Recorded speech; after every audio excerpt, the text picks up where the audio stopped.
and we can hit record, and we're live. So welcome back, everybody, to the I Sigma Live podcast. I'm here with Randy Beaudoin from Ameri-Shred. Randy, thank you for joining me. Yep. And thank you for your patience with me running over a little bit. So that's okay. I know how it goes. So it's good. Well, the good news is we got a little bit of time now, so we don't have any real time pressure on us. So Okay. that's helpful. But I'm really grateful for you coming here. Tell me a little bit about yourself, and a little bit about Ameri-Shred. And well, I grew up in northern Michigan my entire life, and my dad was a mechanic, so I just kind of fell into that naturally. And of course, with shredders, you have to learn hydraulics and electric and all that stuff, so that all come with time.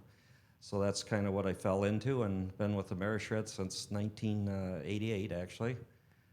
So that's 1988. Okay, so yeah. doing, and I've seen so much in this industry change. From the time I was just thinking that a minute ago. You got shredders that, when I started, you had a shredder that'd be a ton an hour. It was a huge shredder. Yeah. And now that's considered small. I mean, you're in multiple tons. So now we build shredders that'll go up to like 20 ton an hour. Well, even I think back.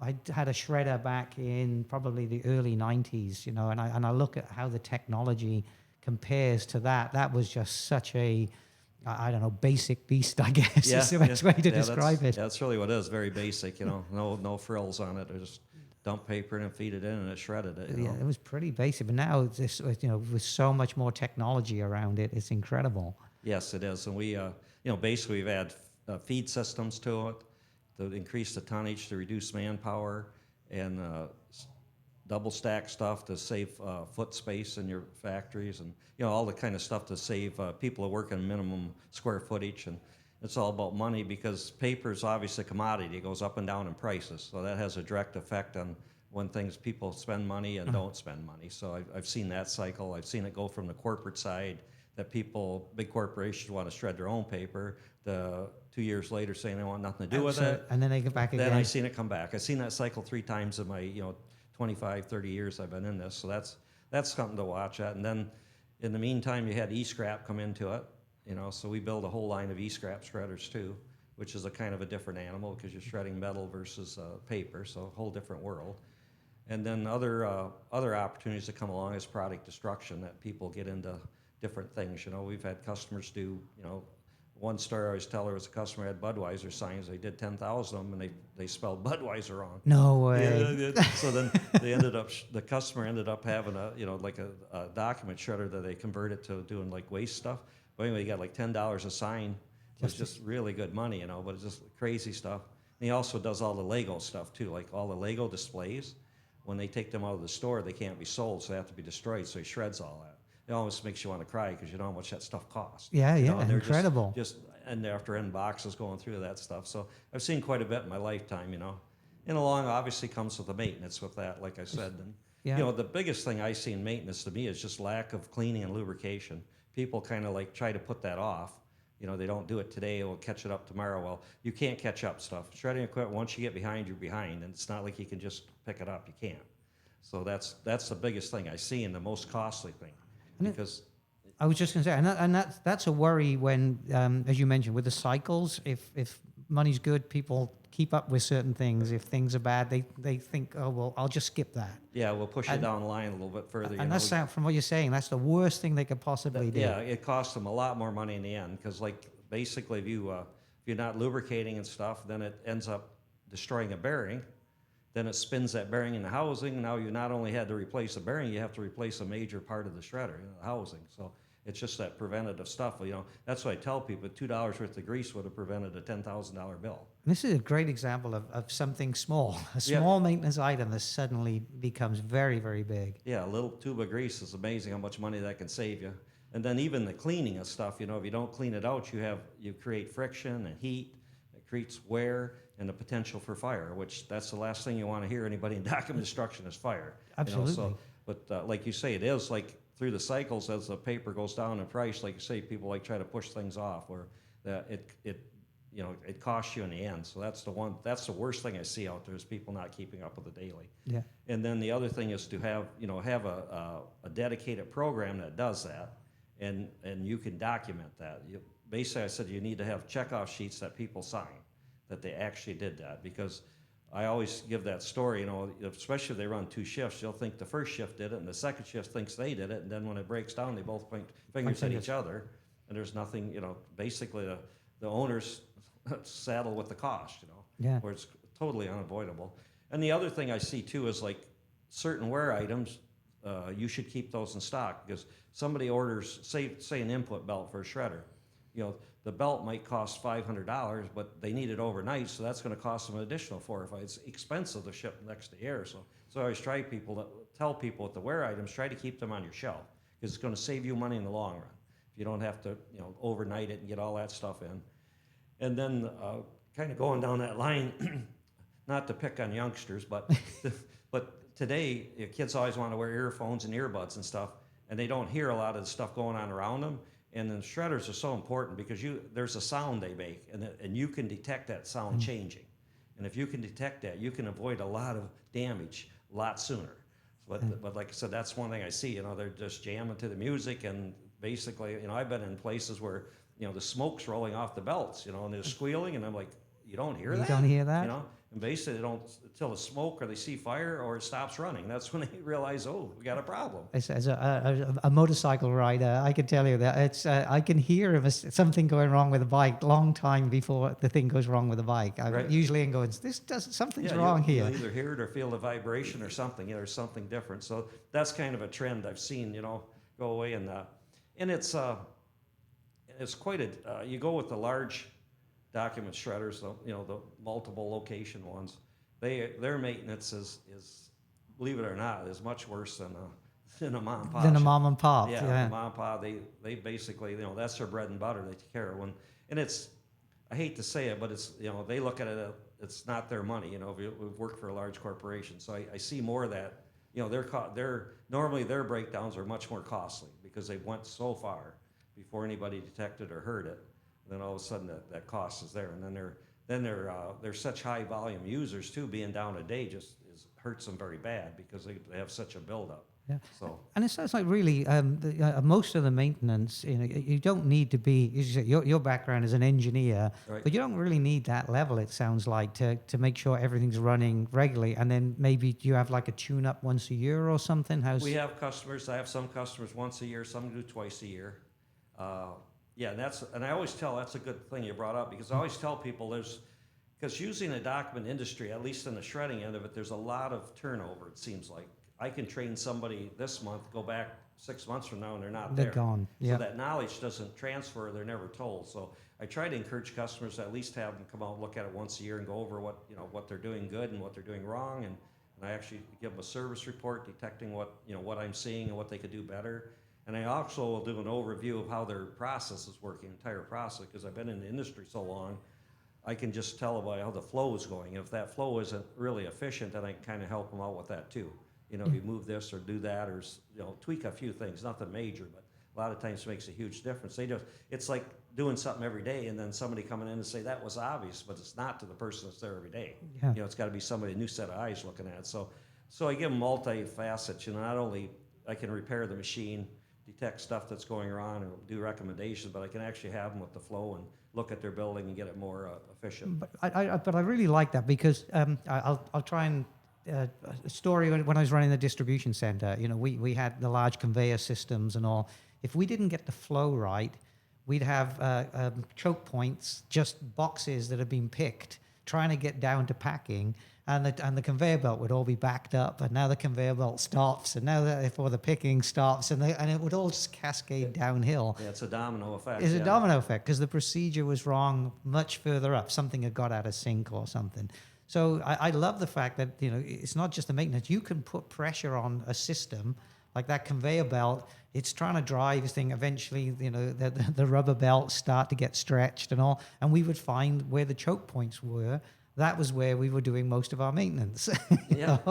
What a shock. Yeah, what a shock. Yeah. So going back upstream and really having your knowledge to look at everything and say, well, that's going to put, you know, you're not getting a good flow or something. It seems so logical to me now you're saying it, but I'm not sure I would obviously see that. It seems like you're in there every day. You don't seem to pick up on that stuff I've seen people complain about throughput on a shredder, you know, and I'd go there and look, and it's like they're only shredding 5 minutes out of an hour. How do you expect, there's bottlenecks to get it there? And it's like, it's not, in that case, I'd say, well, just give me paper, let me shred by myself, and then prove that it'll do up to 3-4 ton an hour. But basically, and that happens in people have multiple locations because they can't be everywhere at one time.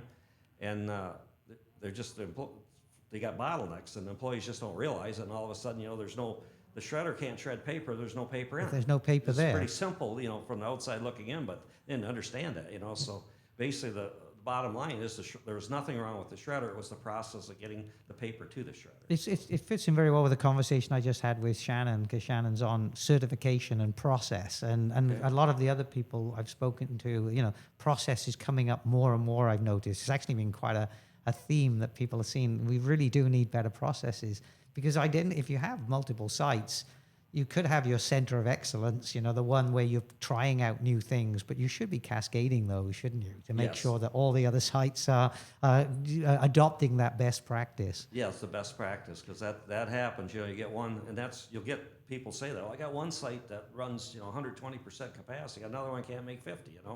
Same equipment, same paper coming in. So why is that? And basically, you're right. You got to have those processes, and everybody has to understand it in the system that this is the process we do. Yeah. And I think you have to embolden your employees too, and not basically take ideas and give credit for those ideas, and not just strike that stuff down, because that's where your best ideas are going to come from. The people that do it every day. They know. I mean, they know. Yeah. They're gonna.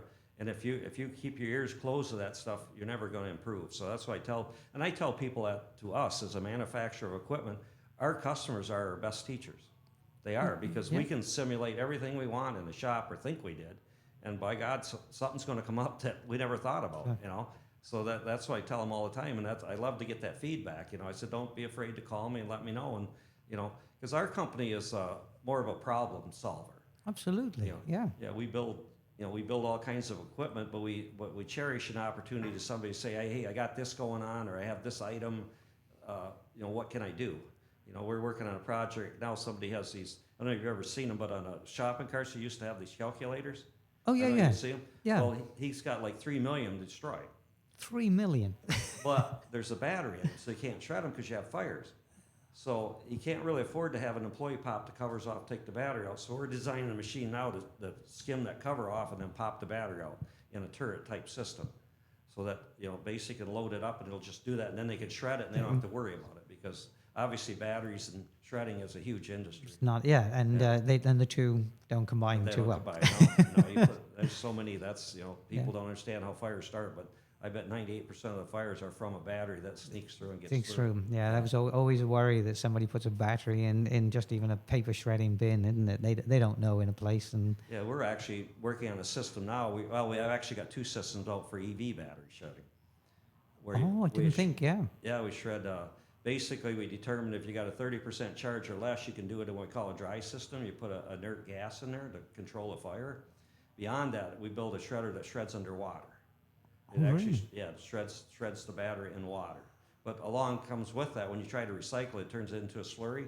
Then you have to dry it, and it adds cost to be able to recycle it. So that's kind of the stuff things like that we look out. New challenges that you're we try working to get through. on the cutting edge, because a battery, there's quite a bit of it recyclable in that battery, but it's a matter of separating and getting it shredded and get the two things to separate from each other. So that's kind of stuff we do, and like I said, the maintenance stuff we learn, and obviously electronic sensors and all that stuff is becoming more and more. Even with the shred trucks you see out, there's a bunch more sensors there used to be. Incredible. Yeah, as I say, the machine I used 25, 30 years ago was so basic, it's almost laughable. Yeah, you put a start forward, it was reverse, and big. Yeah, I think it had a start button and a big red stop button, and that was about it. That was about that simple.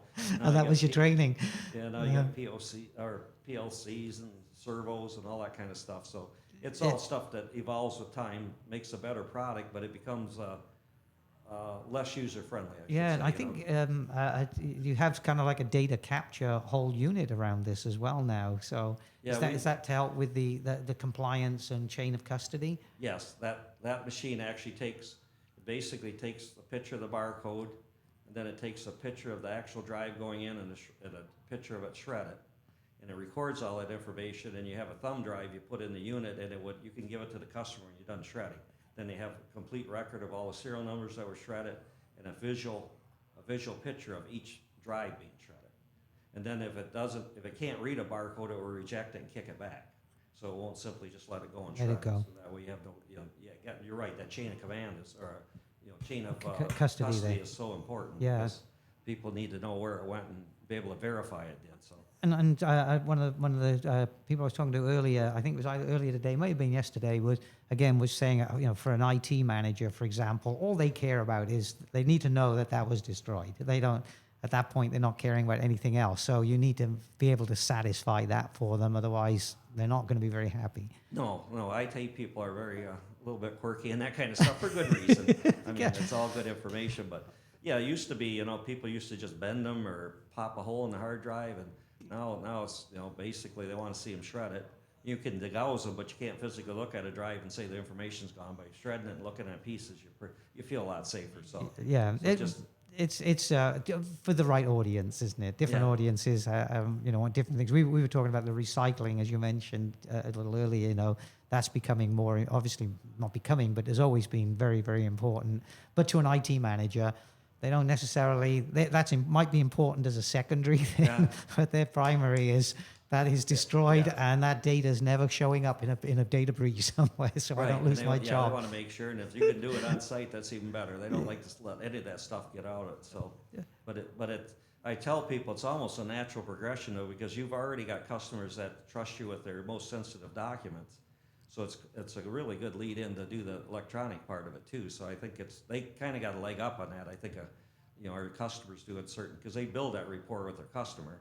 And they've already trusted them, like I said, especially if they get them to the point where they're doing off-site shredding, where they're allowed to take it off. They've already allowed them to do that. So the electronic is kind of a natural progression. It does feel like it, doesn't it? And I'm sure as the industry's changing now, a lot of people are pivoting to to diversify, do more and more of these different things. So the more they can do using the best practices they've learned, and then those customer relationships that they've built, that's better. You're not reinventing the wheel completely.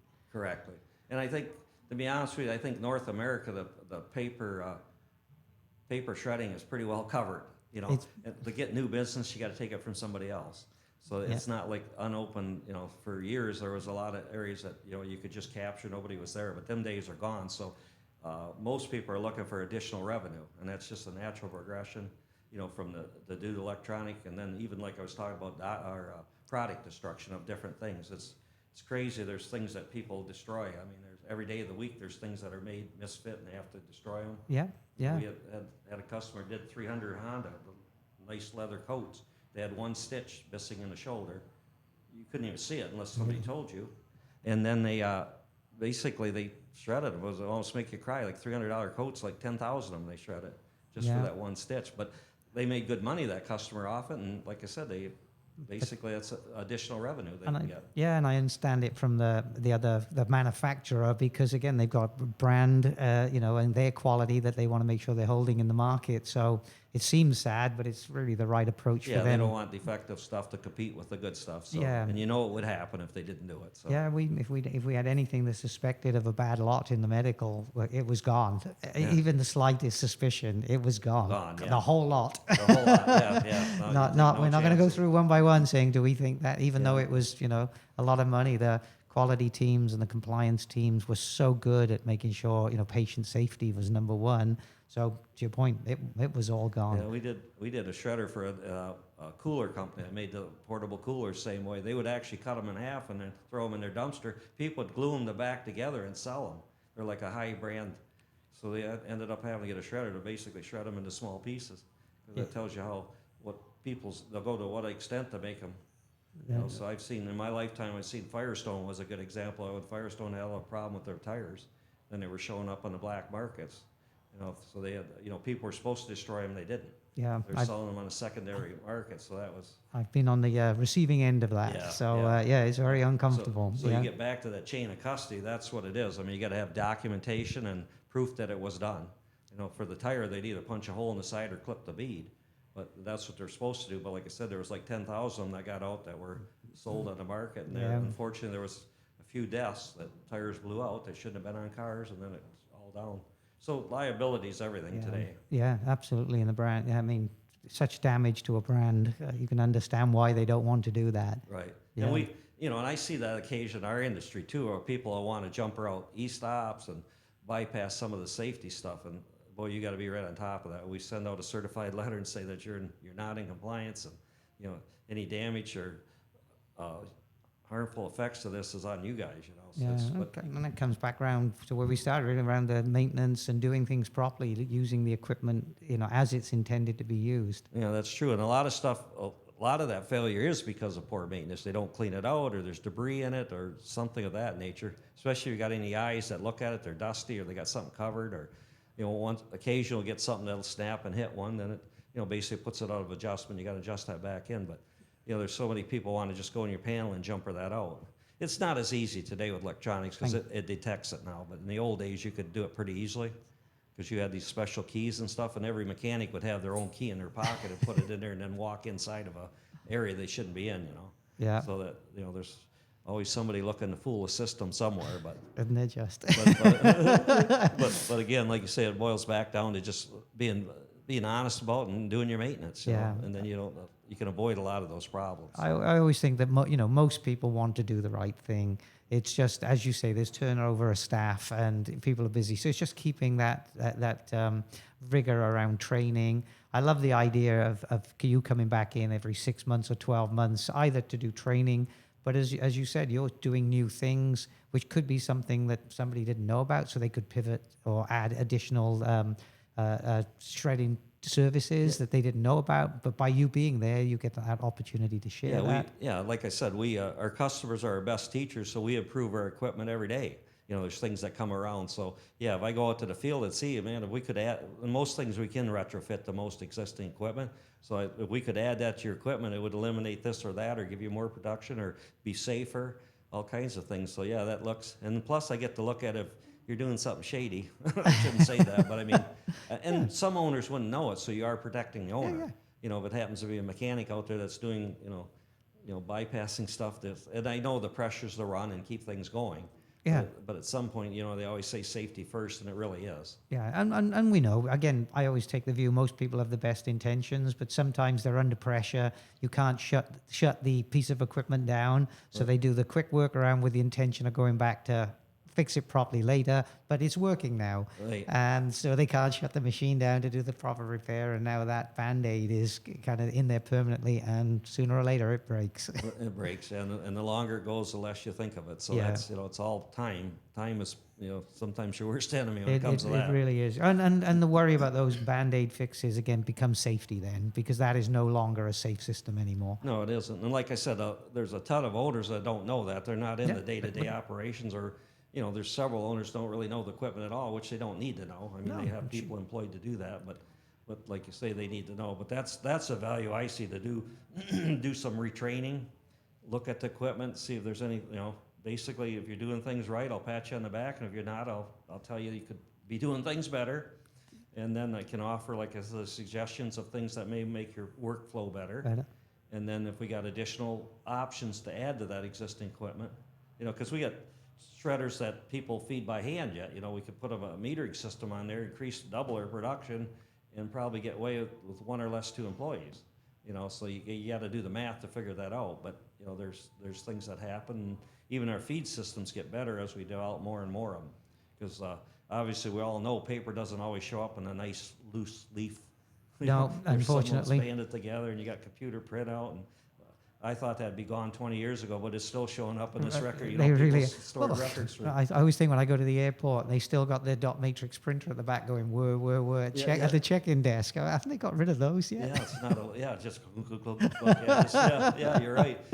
Printing on basically cardboard tickets, that's a thing of the past. Incredible. You see the pilot come pick it up. It does make you wonder, doesn't it? Well, they say that's pretty animated, or not animated. Antiquated. Yeah, antiquated. Yeah, that was it. System, even their whole, even the flying, the radar, and all that. I understand is not the latest and greatest. It all keeps it very interesting, doesn't it? Yeah. Well, look, I really appreciate you taking the time. I think the message, the real strong message, I think for everyone is, just put a little bit of effort into that maintenance. Right, Don't let it go slack. Right, stay on top of it. That's the main thing. You got to stay on top of it because a couple bucks today will save you thousands later on, And literally thousands. And that's a really good message to leave this with, isn't it? Some of our big shredders, they have $5,000 bearings. Each main shaft has a $5,000 bearing. $2 or more than that now. Yeah. Maybe a $5 tube of grease would have prevented that whole catastrophe. Incredible. The cost of doing that, your downtime, and the frustration of doing that kind of stuff. So yeah, it's amazing. But like I said, that is the number one. The cleaning and lubrication is the main lifebloods of virtually any equipment. I mean, if you don't change your filter and oil in your car, you're going to have the same problems. Yeah. We've made better oil and stuff. You go longer, but you still can't go forever. You still got to change it. It might be longer intervals, but you still have to do that maintenance. Yeah, So very good.